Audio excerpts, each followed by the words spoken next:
ಫಿಲಮ್ದು publicity ಬರೀ announcement ಒಂದು film announcement ಮಾಡಿ ಪಬ್ಲಿಸಿಟಿ ತಗೋತೀರಾ, ಅದು ಆಗೋದೇ ಇಲ್ಲ. ಆದ್ರೆ ಇನ್ನೊಂದು ಡೇಟ್ ಪಬ್ಲಿಸಿಟಿಲೇ ನಿಮ್ ಡೇಟ್ ಅನೌನ್ಸ್ ಮಾಡಿ ಮಾಡಿ ಅದ್ ಮಾಡ್ತಾರೆ. ಆಕ್ಚುಲಿ ಇದನ್ನ ನೀವು ಬೇರೆ ಹೌದು ಪಬ್ಲಿಸಿಟಿಗೋಸ್ಕರ ತಗೊಂಡು ಇಲ್ಲ ಇಲ್ಲ ಇಲ್ಲ ನಾವು ಹಂಗೆ ಅನ್ಕೊಂಡು ಕೇಳಿಸ್ಕೊಳ್ಳಿ ಮೇಡಮ್. ಒಂದೇ ಒಂದು ನಿಮಿಷ, ನಾನು ಒಂದೇ ಒಂದು ರಿಕ್ವೆಸ್ಟ್ ಹೇಳಿ. ನೀವು ತುಂಬಾ ಒಳ್ಳೆ ಪ್ರಶ್ನೆ ಕೇಳಿರಿ. ನಿಮ್ಗೊಂದು ಮಾತು ಹೇಳ್ತೀನಿ. ಅದಾಗ ಒಂದು ವಾರಕ್ಕೆ ಬರಬೇಕು ಅಂತಿತ್ತು. 45 ಸಿನಿಮಾ ಆಗಷ್ಟೇ ನಾನು DKD ಮುಗಿಸಿದೆ. ಅಲ್ಲೇ ಅರ್ಜುನ್ ಜನ್ಯ ಸರ್ದು, ಶಿವಣ್ಣ ಇದ್ರು, ಸುದೀಪ್ ಸರ್ದು ಮಾರ್ಕ್ ಇತ್ತು. ಒಂದೇ ವಾರದಲ್ಲಿ ಮೂರು ವಾರಗಳಲ್ಲಿ 3 ದೊಡ್ಡ ಸಿನಿಮಾ ಬಂದಾಗ ಅವೆರಡು ಬರುತ್ತೆ ಅಂತ ಯಾವುದೇ ಪ್ಲಾನ್ ಇರಲಿಲ್ಲ ಮೇಡಮ್. ನಾವು ಅನ್ಕೊಂಡು ಪ್ಲಾನ್ ಮಾಡಿದ್ರೆ ಒಂದ್ರ ಜೊತೆ ಆರಾಮಾಗಿ ಬರ್ಬೋದು ಅಂತ.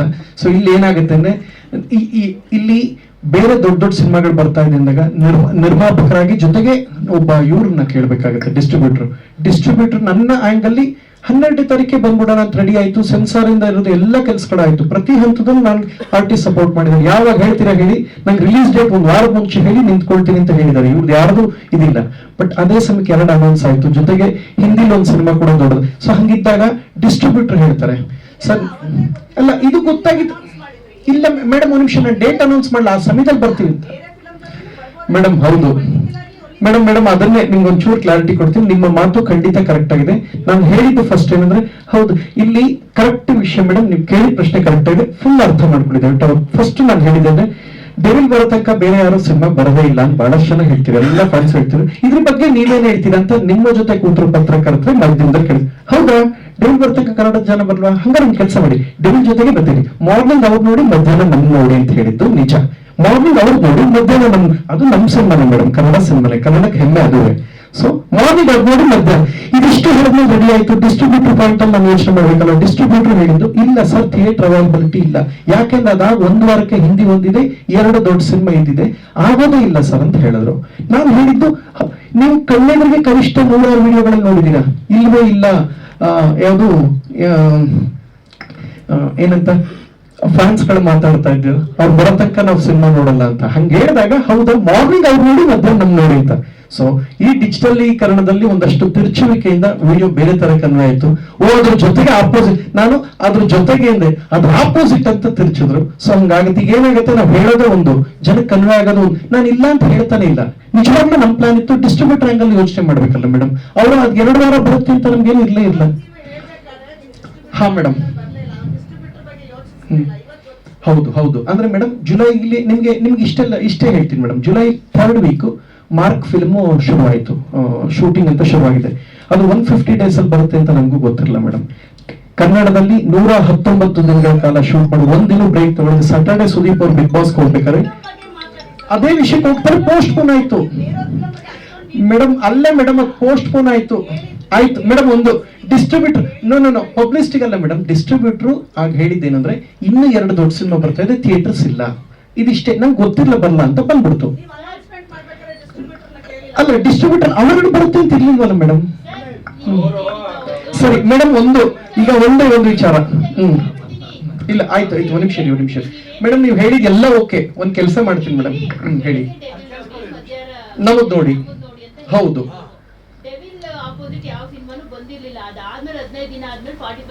ಇಲ್ಲ 90th ಇನ್ನೊಂದು ದೊಡ್ಡ ಸಿನಿಮಾ ಬಂತು, ಇನ್ನೊಂದು ದೊಡ್ಡ ಸಿನಿಮಾ ಒಂದು ಹಿಂದಿ. ಸೊ ಥಿಯೇಟರ್ ಇಲ್ಲ ಅಂತ ಹೇಳಿದ್ರು. ಆಯ್ತು ಮೇಡಮ್, ಸರಿ ಸಿನಿಮಾಗೋಸ್ಕರ ಅನ್ಕೊಂಡ್ವಿ. ಡಿಸ್ಟ್ರಿಬ್ಯೂಟರ್ ಪಾಯಿಂಟ್ ಅಲ್ಲಿ ಸಿಗ್ಲ ಮೇಡಮ್. ಸಿಗದೆ ಇದ್ದದಕ್ಕೆ ನಾನು ಕ್ಷಮೆ ಕೇಳ್ತೀನಿ. ಯಾಕೆಂದ್ರೆ ಯಾವಾಗ ಥಿಯೇಟರ್ ಸಿಗದೆ ಇದ್ದಾಗ ನಾನು ಥಿಯೇಟರ್ ಇಲ್ಲದೆ ಅದನ್ನ ಪ್ರೊಜೆಕ್ಷನ್ ಮಾಡಕ್ಕಲ್ಲ. ಈಗ ಆಗಿದೆ, ಸಿಕ್ಕಿದ್ದಾರೆ, ಒಳ್ಳೆ ಡಿಸ್ಟ್ರಿಬ್ಯೂಟರ್ ಸಿಕ್ಕಿದ್ದಾರೆ, ನಾನು ಅದನ್ನ ಗೌರವಿಸ್ತೀನಿ. ಅವಾಗ ಆಗಿರ್ಲ, ಈಗ ಸಹಕರಿಸಿದ್ದಾರೆ. ಅವತ್ತು ನಾನು ಹೇಳ್ದಂಗೆ ಬರಕ್ಕಾಗ್ಲಿ, ಅದು ಬರ್ತಾ ಇದ್ವಿ. ಇವತ್ತು ನಿಂತ್ಕೊಂಡು ಆಶೀರ್ವಾದ ಮಾಡಿ ಅಂತ ನಾನು ನಿಮ್ನ ಅಲ್ಲಲ್ಲ ಸರ್, ಒಂದ್ ನಿಮಿಷ. ಇದು ಈ ಸಿನಿಮಾ ಮಾತನ್ನ ಹೇಳ್ದಲ್ಲ, ಅದು ಮುಗಿದೋಯ್ತು. ಬರ್ಲಿಲ್ಲ ಅಂದ್ರೆ ಮುಗಿದೋಯ್ತು. ಈಗ ಮುಗಿದೋಗ್ರದ್ದೇ ಪೂರ ಕೇಳ್ತಾ ಇದ್ದೀರಾ. ಡಿಸ್ಟ್ರಿಬ್ಯೂಟರ್ ಮೇಡಮ್ ಖಂಡಿತ ಇಲ್ಲ ಮೇಡಮ್. ಒಂದ್ ಕೆಲಸ ಮಾಡ್ತೀನಿ ಮೇಡಮ್, ತಮ್ಮಲ್ಲಿ ಒಂದು ರಿಕ್ವೆಸ್ಟ್. ನಿಜವಾಗ್ಲೂ ಅನ್ಕೊಂಡಿದ್ದು ಬರ್ಬೇಕು ಅಂತ, ಸಮಯ ಸಂದರ್ಭ ಓದಕ್ ಬರಲ್ಲ ಮೇಡಮ್. ಅವರು ಅಷ್ಟೇ ಲಾಸ್ಟ್ ಇಯರ್ ಬರ್ತೀವಿ ಅಂತ ಹೇಳಿದ್ರು ಮೇಡಮ್. ಅವ್ರದ್ದು ಪೋಸ್ಟ್ ಪೋನ್ ಆಯ್ತಲ್ಲ ಮೇಡಮ್. 2024 ಡಿಸೆಂಬರ್ ಹೇಳಿದ್ ಮೇಡಮ್ ಅವರು. ತಾವು ಚೆಕ್ ಮಾಡಿ ಮೇಡಮ್ ಒಂದ್ಸಲ. ಆ ಸಿನಿಮಾನು ಕೂಡ ಹಂಗೆ ಇಲ್ಲ ಅನೌನ್ಸ್ ಮಾಡಿದ್ರು ಮೇಡಮ್.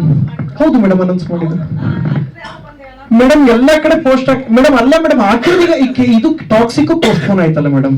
ಹಾಗಲ್ಲ ಮೇಡಮ್. ಈಗ ಹೌದು ಮೇಡಮ್, ಹೌದು ಅನ್ಕೊಂಡ್ವಿ, ಪೋಸ್ಟ್ ಪೋನ್ ಆಯ್ತು ಮೇಡಮ್. ಆಗ್ಲಿಲ್ಲ. ಎಲ್ಲಾ ಸಿನಿಮಾನ ಅನ್ಕೊಂಡ್ ಬಂದ್ಬಿಟ್ರೆ ಆಗತ್ತೆ. ಪೋಸ್ಟ್ ಪೋನ್ ಆಗಿದೆ ಮೇಡಮ್. ಎಸ್ ಪಾಲಿಟಿಷಿಯನ್ಸ್ ಹೆಸರು ತಗೊಂಡು ನೀವು ಪಬ್ಲಿಸಿಟಿ ತಗೊಳ್ತೀರಾ, ಬಿಗ್ ಸ್ಟಾರ್ಸ್ ಹೆಸರು ತಗೊಂಡು ಪಬ್ಲಿಸಿಟಿ ಹೋಗ್ತೀರಾ. ನಾವು ಕೇಳೋದು ಪ್ರಥಮ್ ಆಗಿರಿ, ಪ್ರಥಮ್ ಬಗ್ಗೆ ಮಾತಾಡಿ, ಪ್ರಥಮ್. ಸರಿ, ನಾನು ಎಲ್ಲ ಹೇಳಿದೆ ಈಗ ಅದೇ ಮೇಡಮ್. ಈಗ ನಮ್ ಸಿನಿಮಾ ಅದಕ್ಕೆ ನೋಡಿ, ನಮ್ ಸಿನಿಮಾ ಮಾಡಿದ ಹಿರಿಯರು ಆಶೀರ್ವಾದ ಮಾಡಿದ್ದಾರೆ. ನಮ್ ಸಿನಿಮಾ ಮಾಡೋದು ಇವ್ರನ್ನ ಕರೆದು ನಾನು ಪಬ್ಲಿಸಿಟಿಗೆ ಸಿನಿಮಾ ಕರೆದಿದ್ದೀನಿ ಮೇಡಮ್. ಈಗ ನನ್ನ ಸಿನಿಮಾದಲ್ಲಿ 50 ವರ್ಷಗಳಿಂದ ಮಾಡ್ಕೊಂಡ್ ಬಂದಿರೋ ಜೊತೆ ಮಾಡಿದೀನಿ. ಸೊ ಖುಷಿ ಇದೆ. ಈಗ ಅವ್ರು ಕರೆದು ಮಾಡ್ತಾ ಇದೀನಿ. ನಿಮ್ಗೆ ಒಂದು ಹೇಳ್ತೀನಿ, ಆಕ್ಚುಲಿ ಅನ್ಕೊಂಡ್ವಿ ಸಮಯ ಓದಕ್ಕೆ ಆಗ್ಲಿಲ್ಲ ಅಂತ ಹೇಳಿದೆ ನಾನು. ಅಂದ್ರೆ ಮಾಡ್ಬೇಕು ಅಂತ ಪ್ರಯತ್ನ ಪಟ್ರೆ ಆಗಿಲ್ಲ. ಆಗಿರತಕ್ಕಂಥ ಆ ಸಮಯದಲ್ಲಿ ಬಿಸ್ನೆಸ್ ಆಗಿಲ್ಲ, ಫಂಡ್ ಬರ್ಬೇಕಾದ್ದು ಬಂದಿಲ್ಲ. ಬಹಳಷ್ಟು ಕಾರಣಗಳಿದೆ. ಯಾಕೆಂದ್ರೆ ಎಲ್ಲರೂ ನಾನು ಕನ್ವಿನ್ಸ್ ಮಾಡ್ಬೇಕಾಯ್ತು. ಒಬ್ಬ ಡಿಸ್ಟ್ರಿಬ್ಯೂಟರ್ ಆಂಗಲ್ ಇರ್ಬೋದು, ಅಂದ್ರೆ ವೈಡ್ ಆಂಗಲ್ ಮೀಡಿಯಾ ಡಬ್ಬಿಂಗು ನಾನು ರಿಕ್ವೆಸ್ಟ್ ಮಾಡಿದೆ, ಇನ್ನೇನಾಗುತ್ತೆ ಸಮಾಧಾನವಾಗಿರಿ ಸರ್ ಅಂತ ಹೇಳಿದ್ರು. ಯಾಕೆಂದ್ರೆ ಆಫ್ ದ ರೆಕಾರ್ಡ್ ಕೆಲವೊಂದು ನಡೆದಿರ್ತಾರೆ ಚರ್ಚೆ, ಸುಮ್ಮನೆ ಅಂತೂ ಕೂತಿಲ್ಲ. ಈಗ ಒಂದು ಕೆಲಸ ಹೇಳ್ತೀನಿ, ಇಲ್ಲಿರೋರಿಗೆ ಮೈಕ್ ಆಫ್ ಆದಾಗ ನಾನು ತೋರಿಸ್ತೀನಿ ನಡೆದ ಸಂಭಾಷಣೆ ಏನಿತ್ತು ಅಂತ, ನೀವೇ ನೋಡಿದ್ರೆ ಗೊತ್ತಾಗುತ್ತೆ. ಅದಕ್ಕೆ ಹೇಳ್ತಾರೆ, ಈಗ ಆಗಿಲ್ಲ, ಪೋಸ್ಟ್ ಪೋನ್ ಆಯ್ತು ಸರ್, ಆಗೋಯ್ತು, ನಾನು ಒಂದ್ ನಿಮಿಷ ಅನ್ಕೊಂಡ್ರಿ, ಆಗಿಲ್ಲ, ಕ್ಷಮೆ ಕೇಳ್ತಾ ಇದ್ದೀನಿ. ಡಿಸ್ಟ್ರಿಬ್ಯೂಷನ್ ಆ ದಿನ ಆಗ್ಬೇಕಾಗಿತ್ತು, ಆಗಿಲ್ಲ, ಕ್ಷಮೆ ಕೇಳ್ತಾ ಇದ್ದೀನಿ. ಅಲ್ಲಿಗೆ ಅದು ಮುಗಿದೋಯ್ತು. ಏನ ಸರ್? ಒಂದು ಬಿಸ್ನೆಸ್ ಕೆಲಸಗಳಿಗೆ ಈಗ ಹೇಳಿದೆ, ಗೊತ್ತಾ, ಅನೌನ್ಸ್ ಮಾಡಿದೆ, ನಿಮ್ಮೆಲ್ಲರ ಹಾರೈಕೆಯಿಂದ ಆಯ್ತು ಅಂತ ಹೇಳದ್ನಲ್ಲ, ಆ ಕೆಲಸದಲ್ಲಿ ಪ್ರಗತಿಯಲ್ಲಿದ್ದೆ. ಆ ಕೆಲಸ ಮಾಡಿದ್ದೀನಿ. ಒಂದು ಸಿನಿಮಾ ಉಳಿಸ್ಕೊಳ್ಳೋ ಪ್ರಯತ್ನಕ್ಕೆ ಏನ್ ಬೇಕೋ ಅದು ಮಾಡಿದ್ದೀನಿ. ಎರಡನೇದು, ಪ್ರತಿ ವಾರ 7-8 ಸಿನಿಮಾ ಇರ್ತಿತ್ತು. ಈಗ ಹೆಚ್ಚು ಕಡಿಮೆ 2-3 ಬಂತು ನೋಡಿ. ಈ ಸಲ ನಮ್ಮ ವಾರಕ್ಕೆ ಯಾವ್ದು ಇಲ್ಲ, 2 ಸಿನಿಮಾ ಇದೆ. ನಾನು ಅಟ್ಲೀಸ್ಟ್ ಉಳಿತಾಯ ಉಳಿಸ್ಕೊಳ್ಳೋ ಪ್ರಯತ್ನ ಮಾಡಿದ್ದೀನಿ ಸಿನಿಮಾನ ಬಿಟ್ಟು. ಬೇರೆ ಯಾವ ಕಾರಣನೂ ಇಲ್ಲ.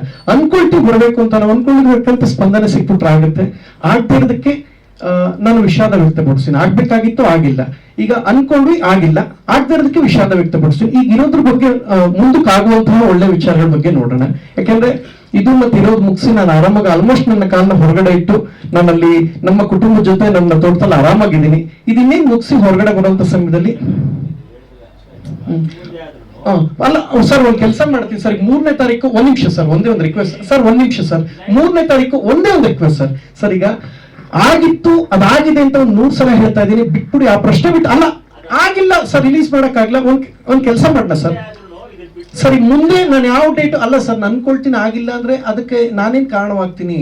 ಡಿಸ್ಟ್ರಿಬ್ಯೂಟರ್ ಪಾಯಿಂಟ್ ಇಂದ ಆಗ್ಬೇಕಲ್ವಾ, ಎಲ್ಲಾ ತರ ಹೊಂದಾಣಿಕೆ ಆಗ್ಬೇಕು. ಈಗ ಆಗಿಲ್ಲ, ಒಂದ್ ಕೆಲಸ ಮಾಡೋಣ ಸರ್, ನಂದೇ ಲೇಟ್ ಆಗೋಯ್ತು, ಬಿಸ್ನೆಸ್ ಆಗಿರಲ್ಲ, ಏನು ಮಾಡಕ್ಕಾಗಿಲ್ಲ, ಬಹಳಷ್ಟು ಜನ ಅನ್ಕೊಳ್ತಾರೆ ಮಾಡ್ಬೇಕು ಅಂತ ಆಗಿಲ್ಲ. ಈಗ ಹೆಂಗೋ ದೇವ್ರ ದಯಿಂದ ಆಗಿದೆ. ಈಗ ಆಗಿರೋದನ್ನ ಬಹಳಷ್ಟು ಒಳ್ಳೆ ವಿಚಾರಗಳನ್ನ ಮುಂದಕ್ಕಿರುವಂತದ್ರ ಬಗ್ಗೆ ಆಲೋಚನೆ ಮಾಡೋಣ ಸರ್.